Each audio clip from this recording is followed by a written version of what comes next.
Study made সিম্পলের পক্ষ থেকে পরীক্ষার আগে না দেখলে মারাত্মক ভুল হবে যে সেকশন আমি নিয়ে এসেছি।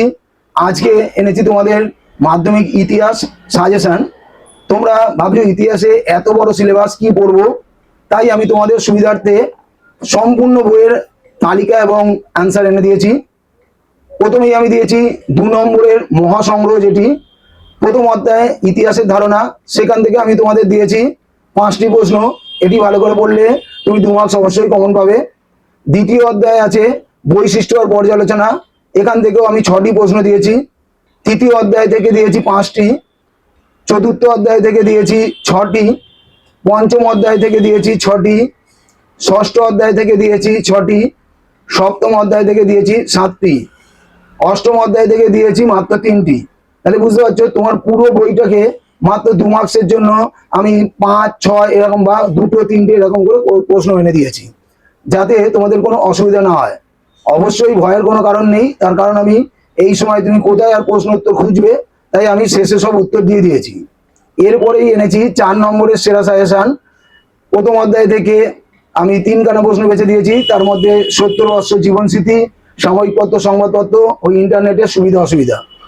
এরপর দ্বিতীয় অধ্যায় থেকে দিয়েছি সংস্কার চ্যাপ্টার থেকে হুতম প্যাঁচার নকশা, মেঘলা মিনিট, উডের দেশ ব্যাচ, ঈশ্বরচন্দ্র বিদ্যাসাগরের অবদান আর নববেদান্ত। তৃতীয় অধ্যায় থেকে মাত্র 3টে প্রশ্ন দিয়েছি, নীল বিদ্রোহ, ওয়াবি আন্দোলন ও সাঁওতাল বিদ্রোহ। চতুর্থ অধ্যায় থেকে মাত্র 4টি প্রশ্ন দিয়েছি, সামন্ততান্ত্রিক বিদ্রোহ, জাতীয়তাবাদী চেতনা, মহারানীর ঘোষণাপত্রের ঐতিহাসিক তাৎপর্য আর গগনেন্দ্রনাথ ঠাকুরের ব্যঙ্গচিত্র। যদিও তুমি 1857 সালের বিদ্রোহের সামন্ততান্ত্রিক বিদ্রোহ বা জাতীয় বিদ্রোহ বলা হয় কেন, এটা এখানে না পড়লেও হবে, কারণ লং কোশ্চেন এবারে খুব ইম্পর্টেন্ট আছে, তাই এটা 8 তোমায় পড়তেই হচ্ছে। 5 নম্বর অধ্যায় থেকে মাত্র 4টি প্রশ্ন দিয়েছি, তার মধ্যে উপেন্দ্র কিশোর রায়চৌধুরী, বসু বিজ্ঞান মন্দির, রবীন্দ্রনাথ ঠাকুর ও জাতীয় শিক্ষা পরিষদ দেওয়া হয়েছে। 6 নম্বর অধ্যায় থেকে একা আন্দোলন, বারদৌলি আন্দোলন, ওয়ার্কার্স অ্যান্ড পেজেন্টস পার্টি, বামপন্থী আন্দোলনে মানবেন্দ্রনাথ রায়ের ভূমিকা। এই যে 3টি প্রশ্ন খুবই ইম্পর্টেন্ট। 6 নম্বর অধ্যায় হয়ে গেল। এবার 7 নম্বর অধ্যায় থেকে নারী ও ছাত্রদের ভূমিকা সশস্ত্র বিপ্লবী আন্দোলনে খুব ইম্পর্টেন্ট, আর গান্ধী আম্বেদকর বিতর্ক তো ভেরি ভেরি ইম্পর্টেন্ট, আর দলিত আন্দোলনও সমান ইম্পর্টেন্ট।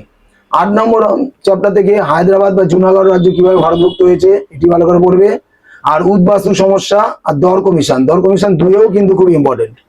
8 নম্বরের মহাসেরা সাজেশন এনেছি। তোমাদের 8 নম্বরে অনেক প্রশ্ন করতে হয়, আমার মধ্যে 3টি প্রশ্নই যথেষ্ট। সেটা হচ্ছে 1857 সালের মহাবিদ্যের চরিত্র প্রকৃতি, বাংলার নবজাগরণের চরিত্র সীমাবদ্ধতা, বল্লভভাই প্যাটেলের ভূমিকা দেশীয় রাজ্য ভারতভুক্তির ক্ষেত্রে, এবং সাঁওতাল বিদ্যের কারণ আর ফলাফলটাও একটু দেখে রাখবে। এরপর আমি একে একে সম্পূর্ণ উত্তর দিয়েছি, দেখতে পাচ্ছি আমি স্ক্রোল করে যাচ্ছি। উত্তর স্ক্রিনশট নেওয়ার কোনো দরকার নেই, কারণ আমি তোমাদের ফ্রি পিডিএফ দিয়ে দিচ্ছি। সেটা তোমরা একটা পাসওয়ার্ড দেওয়া থাকবে, সেটা ঠিক জায়গায় বসিয়ে এই ফ্রি পিডিএফটা ডাউনলোড করে নেবে। তোমাদের আর সারা বইয়ের কোথাও কিছু খুঁজতে হবে না, খালি এটাই ভালো করে পড়ে যাও, 100% কমন পাবে এবং খুব ভালো পরীক্ষা হবে। দেখতে পাচ্ছ 6ষ্ঠ অধ্যায়, 7ম অধ্যায়, 8ম অধ্যায়। তারপরে 4 নম্বরের প্রশ্নে আমি যেটা তোমাদের অবশ্যই বলবো, তোমরা ভূমিকা বলে একটা অংশ করবে, উপসংহার বলে একটা অংশ করবে, আর 2-3টে পয়েন্ট দেবে, তাহলেই যথেষ্ট। অনেক বড় উত্তর লিখলেই অনেক বেশি নাম্বার পাবে, এই ধারণা ভুল। বেশি বড় করে লিখতে গেলে সম্পূর্ণ প্রশ্নের উত্তর দিতে পারবে না।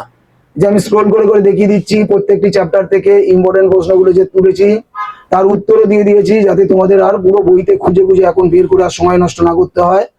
সব দিয়ে দিয়েছি। এই দেখো তোমরা 5 নম্বর অধ্যায়ের ইম্পর্টেন্ট প্রশ্নের অ্যান্সার, 6 নম্বর চ্যাপ্টার, 7 নম্বর চ্যাপ্টার এবং শেষ অধ্যায় অর্থাৎ 8 নম্বর চ্যাপ্টার।